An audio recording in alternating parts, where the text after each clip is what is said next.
علی حیدر کرار فرماتے ہیں اگر سچی توبہ کرنا چاہتا ہے تو التوبۃ اربع دعائم، اس توبہ کے 4 رکن ہوا کرتے ہیں۔ پہلا رکن یہ ہے ندم بالقلب، اپنے دل میں پشیمان ہو جا کہ جو گناہ کیے ہیں غلط کیے ہیں، جو خطائیں کیے ہیں غلط کیے ہیں۔ دوسرا ہے استغفار باللسان، ایک ایک گناہ کو اپنے ذہن میں رکھ کے اے اللہ فلاں بھی زیادتی کی تھی، فلاں بھی ظلم کیا تھا، فلاں بھی کسی کا حق کھایا تھا، اپنی زبان سے استغفار کرو ایک ایک گناہ کو یاد کرتے ہوئے۔ مولا فرماتے توبہ کا تیسرا رکن یہ ہے کہ عمل بالجوارح، پھر تیرے وہ قدم جو گناہ کے لیے جاتے تھے، وہ جو ہاتھ تیرے گناہ کے لیے بڑھتے تھے، یہ جو تیری زبان کسی مومن کی توہین میں حرکت میں آتی تھی، پھر تیرے اعمال بتائیں، تیرا کردار بتائیں کہ اس نے گناہ چھوڑ دیے ہیں، غلطیاں چھوڑ دی ہیں۔ اور چوتھا رکن مولا فرماتے ہیں عزم ان لا یعود، پکا اور پختہ ارادہ کر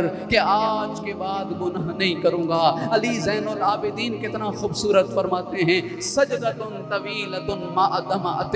ایک لمبا سجدہ جس میں انسان کی آنکھوں سے اشک بہہ جائیں، احب الی اللہ من حسنات الثقلین، ایک پلڑے میں جن و انس کی نیکیاں رکھو، ایک پلڑے میں اس ایک گنہگار مومن کا ایک سجدہ رکھو، یہ پلڑا جھکتا ہوا نظر آئے گا، اس لیے کہ اللہ کو بڑا پسند ہے۔ میں آج ہی روایت دیکھ رہا تھا ان اللہ افرح، اللہ بہت خوش ہوتا ہے کہ جب کوئی بندہ اس کی بارگاہ میں توبہ کرتا ہے۔ اور روایت کے جملے تو یہ تھے من وجد ضالتہ فی فلاۃ، کہ ایک انسان ہے، سنسان صحرا ہے، دور دور تک آبادی کا نام و نشان نہیں ہے، اس کی سواری گم جاتی ہے اور یہ انسان اپنی سواری کو تلاش کرنے کے لیے دگ و دو کرتا ہے اور پھر اسے سواری مل جاتی ہے۔ جتنا اس انسان کو خوشی ہوتی ہے اس موقع پر